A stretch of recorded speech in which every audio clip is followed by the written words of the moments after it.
The Fasig-Tipton New York Bred Yearling Sale, the industry's leading source for quality New York breds, selected on conformation and pedigree. Recent grads include multiple graded stakes winner Mo Flex and New York bred champions Pandagate and With the Angels. Yearlings in this year's catalog will compete for equal purse money as open company horses on the NYRA circuit in 2026. The Fasig-Tipton New York Bred Yearling Sale, August 10th and 11th in Saratoga Springs, New York. Where will you be? Horse biscuits in front of Clorox Splendor.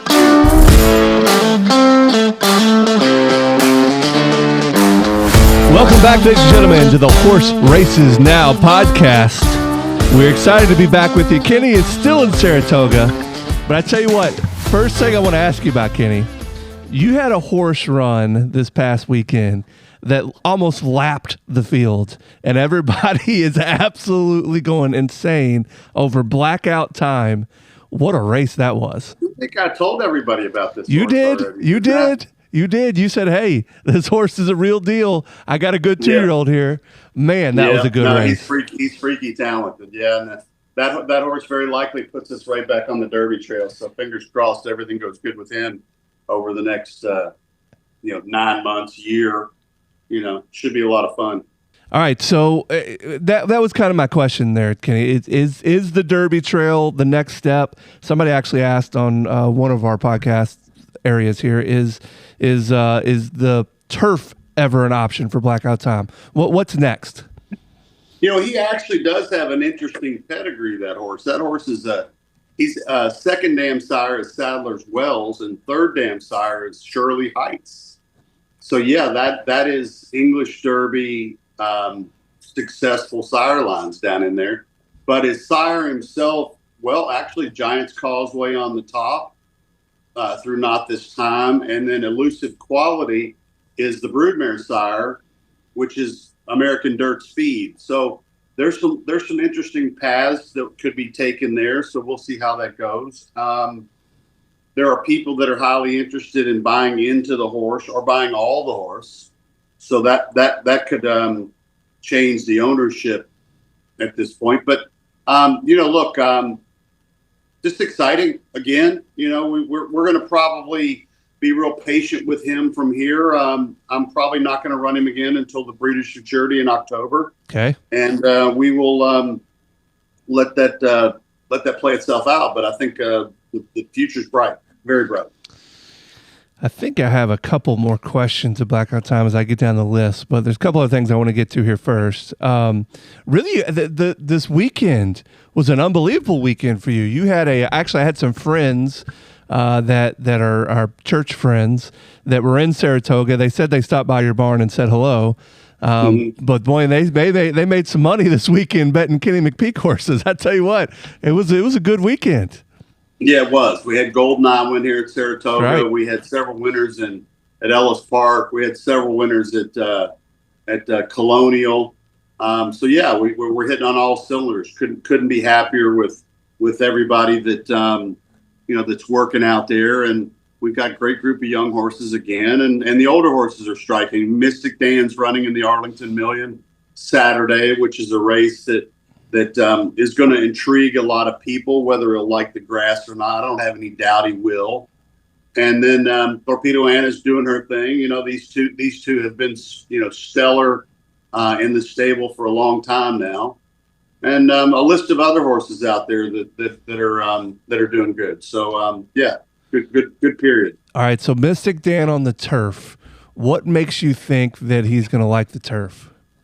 Well, he's very much a Northern Dancer type horse. I mean, the Northern Dancer line, are their propensity for the grass is worldwide, and he's a horse that does everything right. He's very balanced horse, very well made.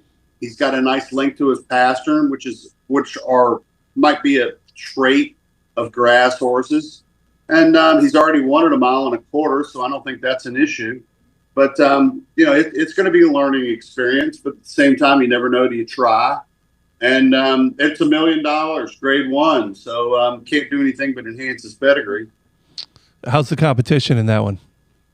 I don't know those turf or that turf division that well. Okay. But there's some good solid horses in there, as you would expect, but it's only an 8-horse field. So it's not a deep field. And I think that when we drew the 1 hole, so we're on the inside, but typical of Brian Hernandez, who's on him again, we'll leave it to Brian, and likelihood is he'll find an inside trip around there and hopefully win. Do you like the 1 hole, or would you rather be somewhere different there? I'm fine either way. I mean, the horse handles the pocket really well. You can't control these things once they're drawn, so we will take the draw we got. Yeah, makes sense. And then what you mentioned, Thorpedo Anna. What race is she running in? She's going to run in the Personal Ensign on the 23rd of August. Oh, okay, gotcha. Yeah, and that's another exciting spot. Let me tell you what happened this past week. We had a yearling sale up here in Saratoga. That's right. Big one. And probably one of the most high-powered yearling sales that we've seen in North America in decades. They sold a colt by End of Mischief for $4.1 million. They sold another one for $2.6 million. They had a filly RNA, which for those who don't know what RNA is, reserved not attained. She RNA'd for $3.9 million. Wow. That was a half sister to journalism. When we say RNA, the owner bought the horse back. They didn't sell it. Gotcha. And then a list of other ones in the million. Well, we bought one for a client named Shell Anderson from Zurich, Switzerland for $1.4 million. Wow. Most expensive yearling that I've purchased. I've had a couple in the million range, 900 range, but this horse was an exceptional individual. And we've already shipped him back to Magdalena. What made you interested in that horse, Kenny? When you paid $1 million for, that's unlike you. Shell Anderson's new to the game. He's been in the harness business. Reached out to me earlier in the year and said he'd like to meet me, and we spent some time together. And then pretty brave man. He flew into Saratoga and didn't hesitate, bought the horse he wanted, and flew out.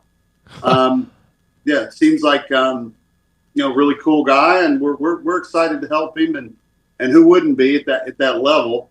And mostly I'm known for bargain values, and I work the sale with a clear mind on all that. But he said he wanted the best one in there, and that's the horse I felt like was the best horse, was hip number 66 by Not This Time. Wow. And then we bought another one the next night for Harold Lerner, much more modest price, $275,000. Okay. But a Maxfield colt out of a City Sip mare, and it's we're building another base of young horses for next year, and that's what it takes. You've got to have great clients like that, and you've got to have the team to catch them.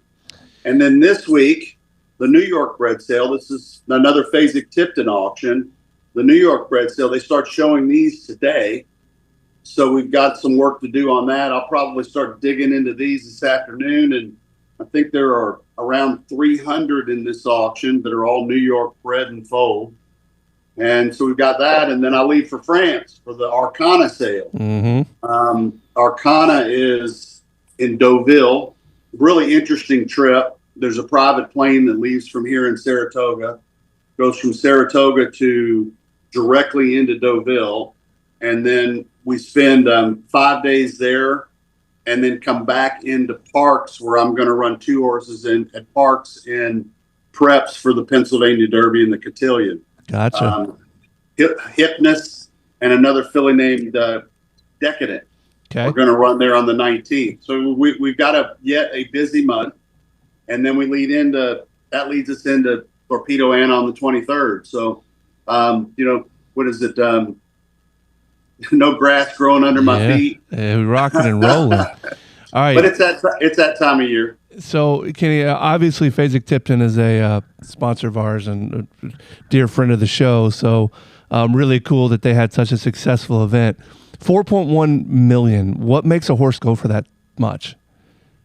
Well, 2 people butting heads to get him. Is that what it was? Just 2 people fighting in an auction type thing? Got it. Yep, for sure. 2 people really wanted him. The horse obviously had the look and the pedigree, and we, that's good for the business, I suppose, and good for breeders. And the sire Into Mischief, I trained Into Mischief's father, Harlan's Holiday, was a really great horse to be around. But it's just a reflection of maybe the economy. I think things for the most part are going well, and hopefully the middle and the lower end of the market's still strong as well. There'll be a lot of good buys later in the season, and we'll be dug in on that too. And recruiting for us is July, August, September, October, and so we're pushing halfway through it. Okay, so one of our listeners, Krista, asked a question about the Fasig-Tipton sale. She said horses are referenced by their hip number. You mentioned hip number 66. How can I follow their career in the future? Well, the best thing is you probably need to go on to Equine Line and get a broodmare produce, because then you can get the name of the horse. And when you get the name of the horse, once they've been named out of a yearling sale, then you can plug that into the Horse Races Now app and then follow them. Yeah, Horse Races Now app's the answer. Yeah, to follow the workouts and their breeding. For that matter, it probably would be a good idea to make it so that you could check a mare's foals. I mean, maybe that's something we need to add to the Horse Races Now app, is make it easier for people to follow. But you're right. It would be cool to see a horse go through the ring, make a note, have a device that helped you follow. Yep. And that way you could keep track of that horse's career. Look, I'm all for doing interesting stuff like that, but you probably need a little bit of a data team, and we have to pull some data from Equibase, I'm sure, to do something like that. But yeah, it's fun to follow young horses like that. Heck yeah, especially when they go for these high dollars, to see what they're producing, were they worth it, that type of thing. That's pretty cool. Question. All right, back to Blackout Time here. Curious to why you have chose to have him based in Kentucky and not Saratoga. Is he based in Kentucky, I guess? He is. I wanted to run him a mile, the first chance I got, and that was the first mile race in the nation. The purses are the same between Ellis and Saratoga, and they have not ridden a mile race here in Saratoga for 2-year-olds yet. So I wanted to get a mile run into him that sets him up for a fall campaign. He's probably not going to run again to the Breeders' Futurity, like I've said, but this does set him up for a big season. And yeah, it's kind of, it depends. I've got horses here in New York that I could have left. I mean, we move them around depending on just instinct. And in his case, he was doing well in Kentucky. We left him there. Yeah, and that makes sense for sure. Okay, I'll get to a few more of the listener questions here. I'm curious as to the training regimen for horses. Do they get out daily on a track? Do they have a day's rest where they just hang out ever? I'd be appreciative of a little training 101, training for dummies, they said. Well, I believe keeping a consistent schedule with young horses, especially, I think horses like routine. Okay. I think they like to go out at the same time every day. I think that they like the same rider, same groom. I think when you get into a good routine with a horse, that's the best thing you can do for them. We keep most of our horses on a 6 or a 7 day work schedule. And in doing that, let's say they work on a Saturday, which would be typical. Actually, I tend to work fillies on Fridays and colts on Saturdays, and then they will get the next day off on a walk day. And because obviously they worked hard, and then they give a walk day, and then we go back the next week and do the same thing until we build them up to strength. We don't train on Sunday unless we need to, unless we've got a group of runners on a Monday. And when we have runners or workers on Monday, we will train some of those horses on a Sunday. But we like to give our staff, what I'd call a quiet day. And Sunday tends to be our quiet day. And other stables don't do it on Sunday. Some of them do it on Monday. But everybody's got their way of doing things. I think, but more than anything, the most important thing is to get a really good group of horses in your barn that have a chance to compete at a higher level. And we're fortunate because we get a lot of young horses, and then we're able to develop the young horses over time. So some trainers are claiming trainers and have different types of horses than we do. But in our case, we do lean heavily towards youth and 2-year-olds and 3-year-olds and bring them through their maiden wins and then on through hopefully stakes races. So, Kenny, that is a really good question, though, and I've always kind of been curious about this too. So, I mean, obviously, if you've got a horse at Magdalena, they'll get work in, but do they get to graze in an open pasture, or how does that work when you're just have a young horse that you're just starting to train?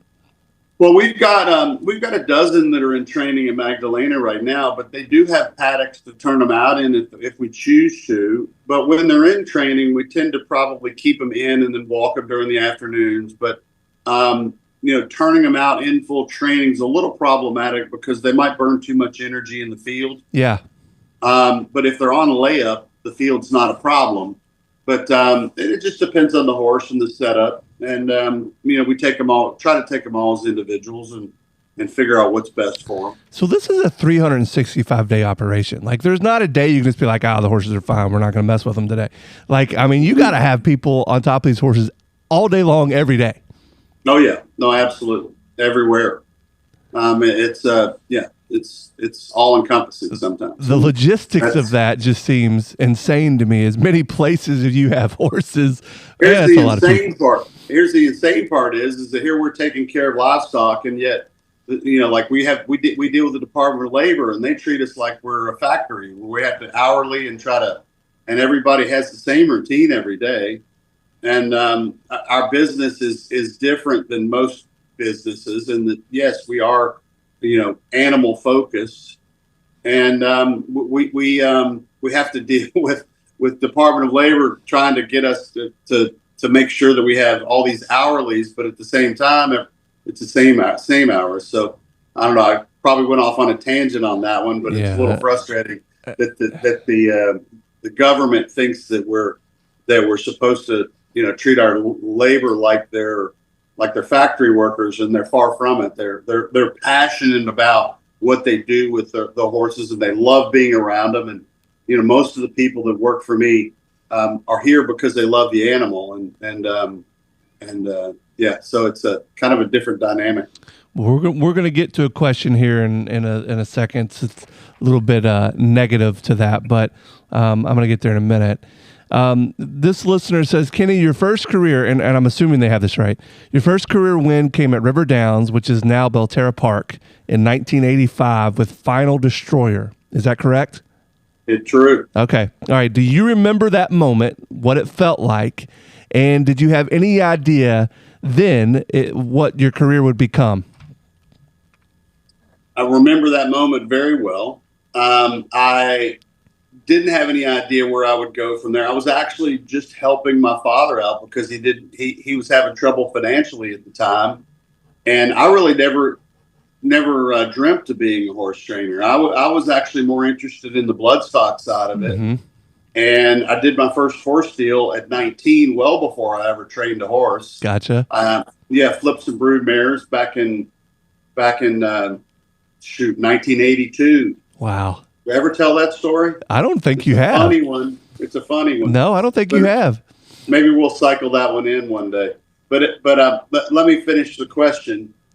The rush of winning that first race, and it was a maiden 10-claimer, was enough that I said, oh, wow, I like that. That was fun. Because the work you put in preparing a horse for a race and all the thought process of bringing everything together, whether it's the ride or the distance of the race and whether you had the horse fit enough and such, is there's a lot of pleasure in pulling it off. And when you got 8, 10, 12 horses in a field and only one trainer wins, then to some extent you've somewhat outsmarted the other guys, if that makes sense. Mm-hmm. Or you might just have a better horse. Or getting a better horse is actually outsmarting them. Mm-hmm. And so this sport that we play here is so unique into all the dynamics. Like, I'm worrying about when I'm buying a horse, how a horse is made, and that a horse is made, how they're made. It's a game of inches on how they move across the ground. and then I put a jockey on, and I said, hey, I want you to save ground in this race because it's, once again, a game of inches, getting from point A to point B and doing it efficiently. And, but I didn't. Could you have told me that I would be 2,000 wins plus and won all the classics? And no, I wouldn't at that time, with a head full of hair and a size 30 waist. I didn't envision that.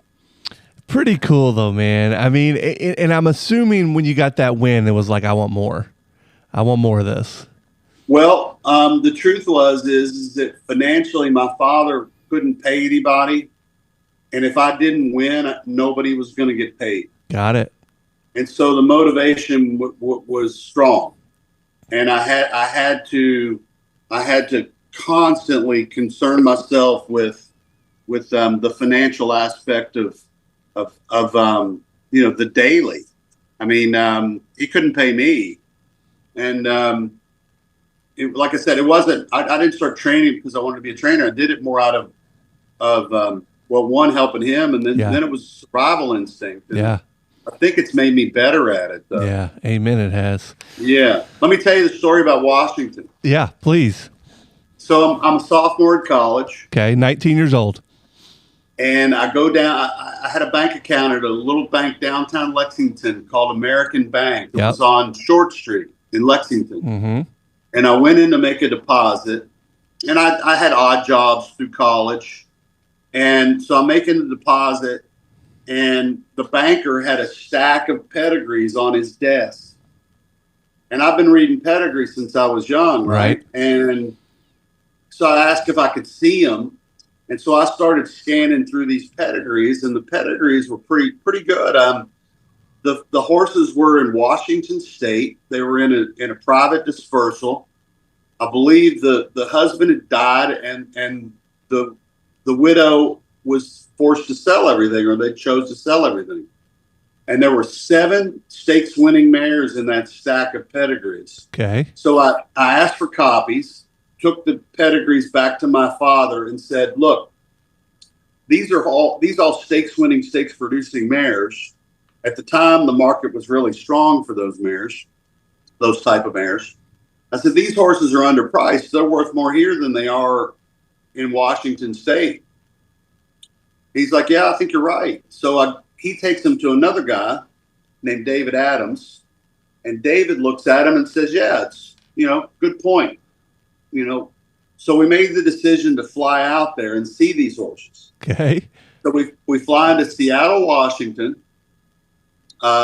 just me and my dad. And we get there, we drive to this farm. I can't remember the name of it. And we go in, and there's a beautiful barn they had where everything was stabled. And we go in, and you're able to walk around and check all the stock out.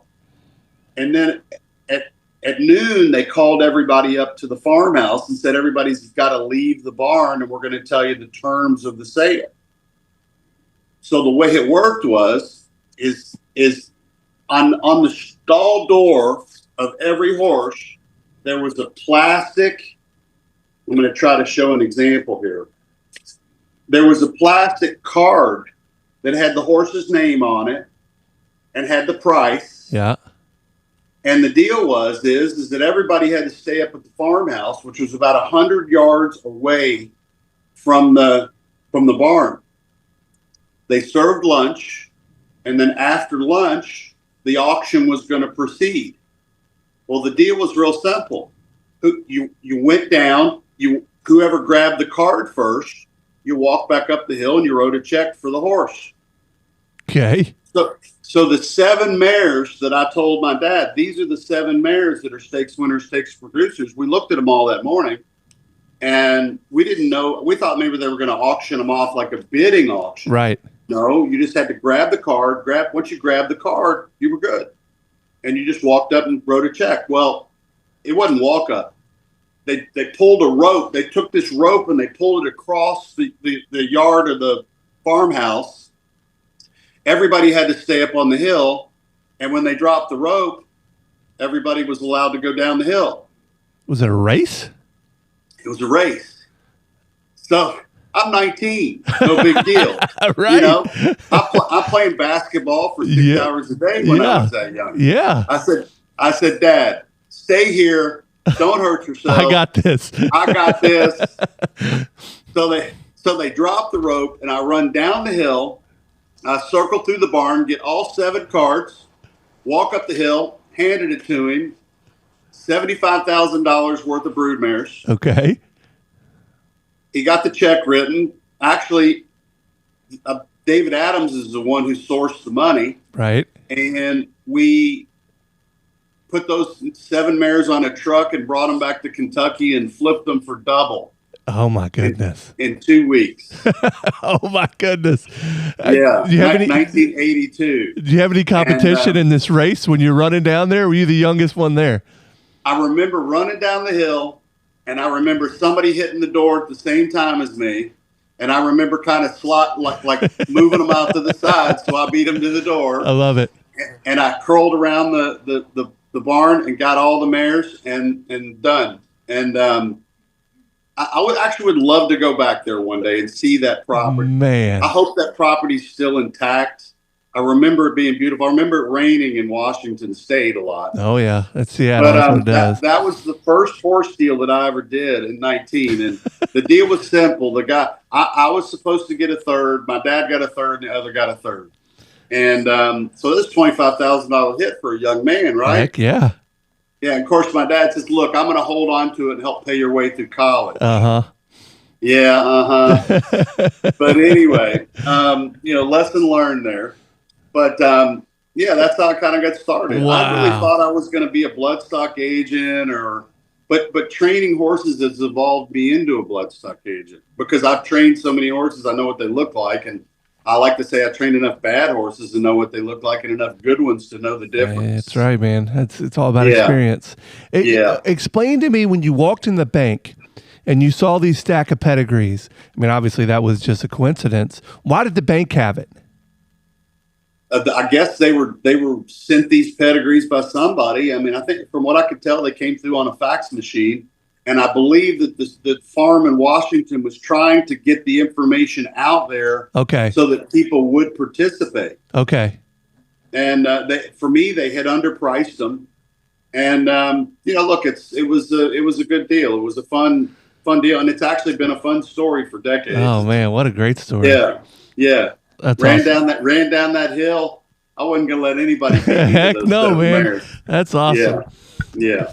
All right, so. That was fantastic. AI Acceleration said on our YouTube channel, this is a statement. I want to hear your thoughts. The Kentucky Oaks should be run before the Kentucky Derby, back to back. It would set up a Kentucky Oaks, Kentucky Derby daily double. The daily double would be a very, very popular wager. What's your thought? Well, I'd give them Bill Karstanjian and Bill Mudd's phone number, but I don't think it'd get them very far. Yeah, I don't think so either. No, I mean, I don't see that changing. Yeah. No. I know last week we talked about the movement of the Oaks time. I know that is going to be controversial, but I do think that you're not going to see those things change. I would love to see Friday be Phillies Day and Saturday be Colts Day. And actually, I think they're real close to that already. They do a lot of that already. But, it's very unlikely that they would run them back to back. And then if you had to add a race, and I think they're already headed this way too, 3-year-old Philly turf race run right before the 3-year-old Philly Kentucky Oaks and the 3-year-old Colt turf race right before the 3-year-old Colt Kentucky Derby at the same distance. Yep. Well, 1.1 miles or 1.25 miles. I believe that the 3-year-old fillies and dirt or fillies 3-year-old turf races are both at 1.16 miles. Gotcha. And both of those races would set up really well for the English Derby or the Irish Derbies. Makes sense. Which is, I'm saying this tattoo was Kentucky Derby. This one's going to be English. Oh, there you go. You got a couple arm sleeves there. We're on the right side of the road here, and we're on the left side of the road over there. Speaking of the tattoo, how's that been feeling? Has it hurt at all, or is it? No, it's long healed. It's doing good. Yeah, Looks it's good. doing real good. Looks good. All right. Yeah. Now, last thing, let's get a little Sunny cameo in Okay. here. It's been a while since we've seen Sonny. Wait. Oh, well. Stay. Hey, Sonny. Yeah, it's been a while. That's good. I'm glad Sonny's with you in Saratoga. Sonny made it back to Saratoga this week. He's been stuck in Louisville for a little bit because of the travel schedule I had with Japan and everything. But yeah, he's been in the lake about every day, and he's quite happy to be up here. He's tired. We've been around the barn. Let's make a quick lap to see Thorpedo Anna. Yeah, Mystic Dream shipped to Colonial this morning, so he's on the road today. But and Sonny's already hustled everybody for food around here today. I guarantee it. I guarantee it. Oh, there she is, getting some attention. The big mare. You okay, Jose? Good man. This guy takes great care of her. Now you mentioned same groom, Kenny. Nice. Is that a typical groom for her? Yeah. I mean, he puts a lot of elbow grease into her. You know, she's getting ready for this next big run, and just make sure she's, her body's got plenty of massages, and we didn't even plan this. This is this is Jose every day here. Yeah. Let me see if I can flip the screen. Yeah. Yeah, he's a good guy. Now I assume she likes those, right? Yeah, well, she'll probably get a little kick and a little sassy, especially if he gets under her belly. Okay. Start getting under her belly, then it's either ticklish or, in some cases, some horses love it, some hate it. Yeah. Just depends. Yeah. Good man there. Beautiful horse. Yeah, he'll do her up here in a little bit, and then we'll. Oh yeah, we've got a nice lineup down through here. It's a beautiful, beautiful stable. Now is Blackout Time there? No, Blackout Time's in Kentucky right now. Okay, so he came home after the race. Oh no, that's right. He was at Ellis Park. He was at Ellis Park. Yeah, he ran in Ellis. That's right. That's right. It's a really good filly right here, Decadent. She's going to run in the. She breeds this morning, but she's running in the Catherine Sophia at Parks on the 19th. Okay. It's another man working hard. This one, I think you're going to read about. This is a filly with a real high level chance here. Missed call. Kind of a funny story too. Look at her. She's a 2-year-old. Oh wow. What's up, pretty? Hi, beautiful. Oh my God. I like this one a lot. Craig Mackin owns this filly with a couple of partners. Okay. What's she doing? She's a lover. So the name Missed Call. Everybody goes, why can we name her that? Okay. Say hello to Francisco and Shannon. Hey guys. Doing what they do well. Missed Call is kind of a silly story. I went to the yearling sale at Keeneland, and it was the last session of the Keeneland sale. And I thought, oh, God, this filly's beautiful. I got a bid on her. And she was the last horse I was bidding on in the auction. So been a long week. I'll start driving back to Louisville. I told Joe Mills always calls me whenever I'm bidding. Mm-hmm. I said, Joe, call me on this filly. Make sure I don't miss her. So he calls me, and I don't know how or why. I think I was going through Waddy, where the phone service is bad. Yep. And never got the call. And I call him. I'm like, that filly should have sold already. He says, Kenny, I've called you 3 times. Nick could not get through. I'm like, damn it. And so I was upset. I was like, I can't believe I missed this call. And so kept driving on home to Louisville, and the consignor calls and says, how come you didn't bid on my filly? We thought you loved her. I said, I did. I said, I missed the call. So that's why she's named Missed Call. I love it. Turns out they didn't sell her because she didn't meet the reserve. Got some warts going on there, doesn't she? Yeah. She didn't meet her reserve, and so I bought her privately post sale. I love it. But I thought that was a great name, Missed Call. Oh, that's awesome. We tried to make it Missed, MISSED, and it was taken. Okay. So just Missed Call. That's great. Missed Call. What a story. Yeah. There's always a lot of cool names. Make it fun. I love it. This is a half brother to Envoutante. This is an Uncle Mo colt. He's a beauty. He's coming together. Samantha Bakari owns him. Came in a little soft, needed some work. He's getting it. Of course, there's Anna again. He's going to do the other side. See her pin her ears back. She gets a little sassy. Yeah. God, she looks fantastic. She does, though. Power Aura. We got a nice Terry Bradshaw's in on him. Oh, cool. He's already got all his work done this morning. Got a couple of empties. Midnight Concerto. This is happy time forever. The Grumpy Rabbit. This filly was third first time out. Here she is here. Grumpy Rabbit. Yes, she's named after a restaurant in Arkansas. Okay. Take Charge Milady, multiple stakes winner, going to run in the Alabama on the 16th. Yep. Daughter of Take Charge Indy, who's a son of Take Charge Lady, whom I trained. It's a Hypnus. He's going to run at Parks. He didn't run very good last time. We'll keep trying with him.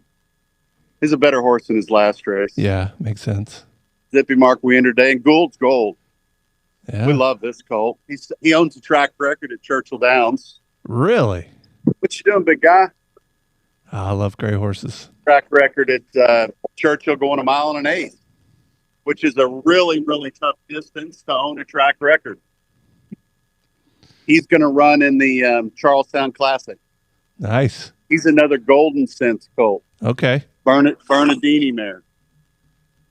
Look how handsome he is. He says, yeah, I know. I love it. Yeah, running that feed cart. This is when you hear them all. Getting that hallway feed in. That's it. There you go, right there. Hallway race 13. We couldn't have planned that. Nope. That's perfect. All right, gang. All right, Kenny. Well, awesome, for me man. To scoot and boot. Yeah, and listen, we got a lot more questions we didn't get to that we'll get to next week. But Kenny, thank you so much, and we'll see you soon. Horse Races Now, the app to follow horse racing at over 1,200 tracks worldwide. View entries and results. Get notifications on your favorite horses, jockeys, trainers, racetracks, and owners. Users set up and revise notifications like live video at the gate, call to post, entries, results replays, etc. Over 1 million downloads. Get the free app on Apple Store or Google Play now. Horse Races Now, the racing app that's always running.